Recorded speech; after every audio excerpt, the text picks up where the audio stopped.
Guys, do you know how much it costs to apply for an American visa?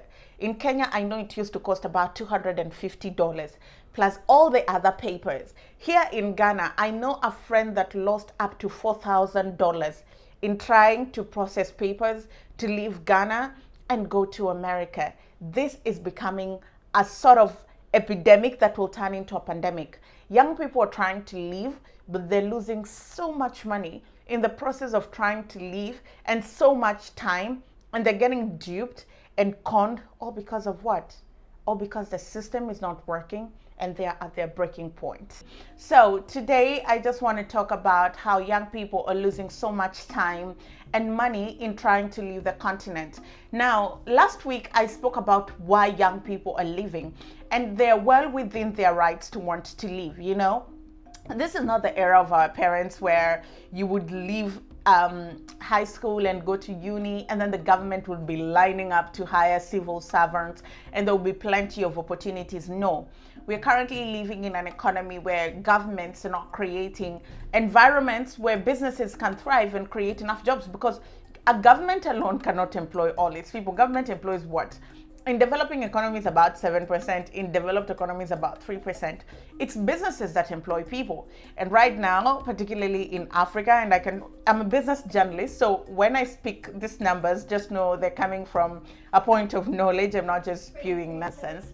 Governments are not creating enabling environments for businesses to thrive. Businesses are choking under taxes, unfavorable environmental conditions, unfavorable policies, and so businesses cannot hire. The little profit that they make is just to make them stay afloat. So there are literally no jobs, and young people cannot just sit back. I mean, you need to work to be able to eat, to put your life in order, to even have a family, to survive. You need work. And so young people are resorting to leave the continent, and that is where the whole problem begins. Guys, to leave is not easy. I'll tell you this for a fact, because I have left, and I did not leave Kenya to go to Europe or America. I left to come to Ghana, and just that process of moving cost me so much money. To process your visa is about $1,000.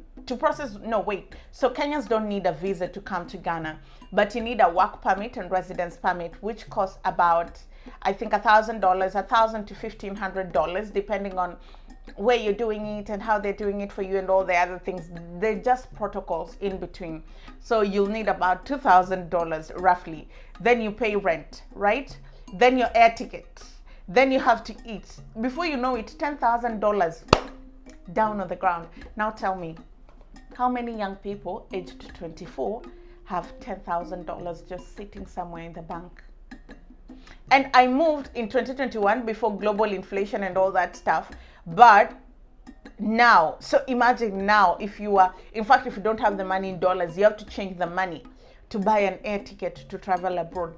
Then you need a place to stay. Even if you squat with a friend, for how long can you do it? And then there's the visa thing, man, you know? And what I find very troubling and problematic is, you apply for a visa, they deny you, but your money is gone.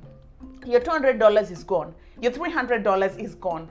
I don't know where you're watching this from, and it might not sound like a lot of money, but to young people who are hustling to make ends meet, $300 is a lot of money.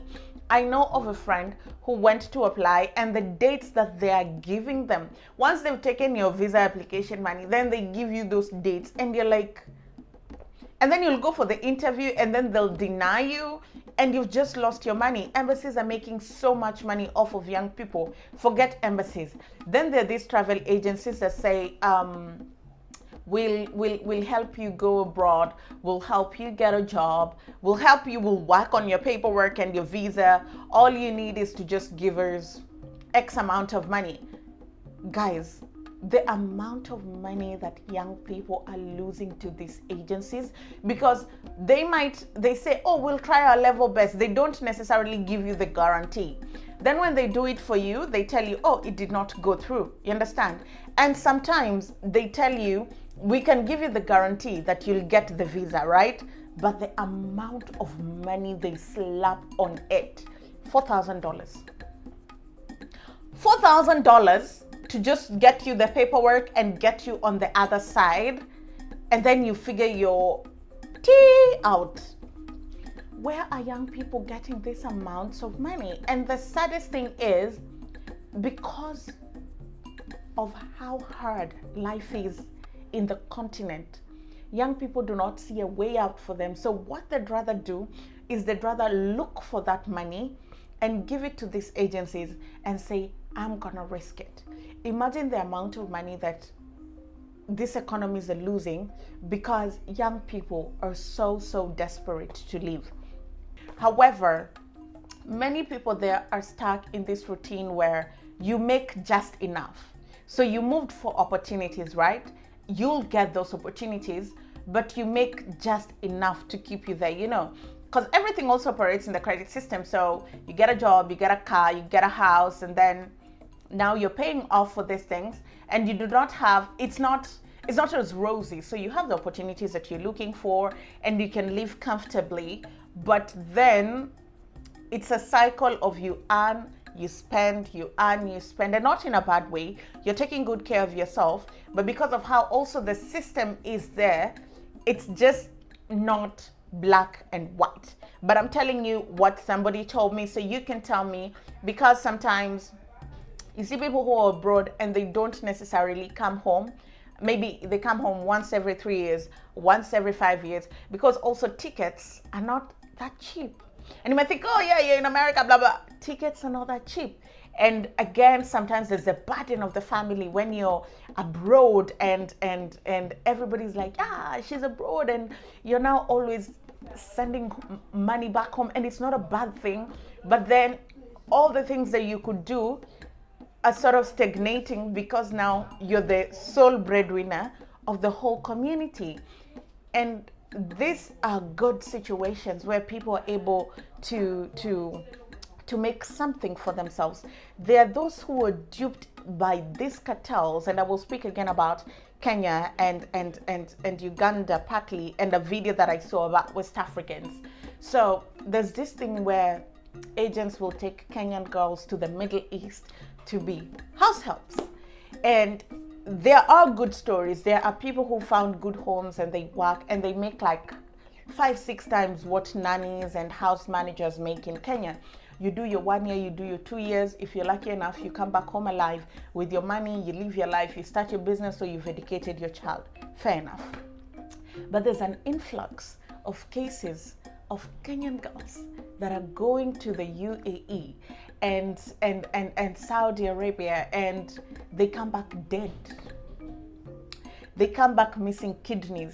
They come back, one eye is missing. They come back, they are so sick. There's a lady most recently, she went when she was so healthy. She had to drop out of university because of adversities, and she was like, I don't see anything here for me. Even if I struggle to study, where's the job? And she went there to try and make some money, maybe come back, do a business. When you're there, there's this thing we always say, you're Kenyan, right? You can survive, you're Nigerian, you're Ghanaian, you can survive anywhere, And so things are not so good. They weren't giving her food. She was so sick. So when the story broke out, she came back home, and a month from being home, she's almost coming back to life. Women are suffering, They're being abused, they're being beaten, they're not given food. It's like they're prisoners, they're slaves. And sometimes they go there, and then the first 3 months of your working, the agent takes all your salary because they need back their money that they used to take you there. And maybe your body just can't do it anymore. So you've lost your time, you've lost your money, you've lost so much, you've lost your health, and then you come back home to start from scratch. And these stories, they're not just peculiar to there. I remember there was some day Anna Achampong shared a certain video on her stories. I can't place the accent. I don't know if they were Nigerians or they were Ghanaians. They were in, I think, Dubai, in a restaurant. The dishes, guys, the dishes were like up to the roof, so many dishes. And they're standing and can you imagine standing all day in cold water doing dishes, and they keep coming, and you're like, why? But can you understand why? You understand that where they come from, there's little to no hope, but also where they've gone, there's such a tiny glimpse of hope. Like, yeah, whatever it takes to make a living is so dehumanizing, is so demoralizing. It takes so much from you. So much, you know. Kenyan girls are dying in Saudi Arabia, but every day there are planes full of Kenyan girls going to Saudi Arabia because what is there for them at home? So we're losing young people, they're losing money, they're losing their time in risking it to go and try. And it's very heartbreaking. I don't know how it is here because also I don't interact with many people, but I know of somebody who's just, they're done. They are done. They're like, I'm gonna hustle, I'm gonna make money, and I'm gonna leave. I don't care where I'm going. I don't really care. I just don't wanna be here. And it's sad. They lost their first round of money. They're gonna lose another round of money and another round of money. And I'm not saying they'll lose forever. A time will come when it will work out, right? But at what cost, you know? At what cost? Tell me what you think in the comment section, you guys. And those who live abroad, please tell us if it's worth it. And be honest. How hard is it or how easy it is? Just you know, so that people can know what they're getting themselves into, so that people can know what to anticipate. I wish when I was coming to Ghana, somebody told me some of the harsh realities so that I would have been best prepared when I came. So what are some of those nuggets that you can share with somebody maybe who's trying to leave so they don't end up losing a lot of money? Thank you guys for watching. I'll see you again next week for such a sit down, and it will always be just us talking, teaching each other. The comment section is open. I love you guys.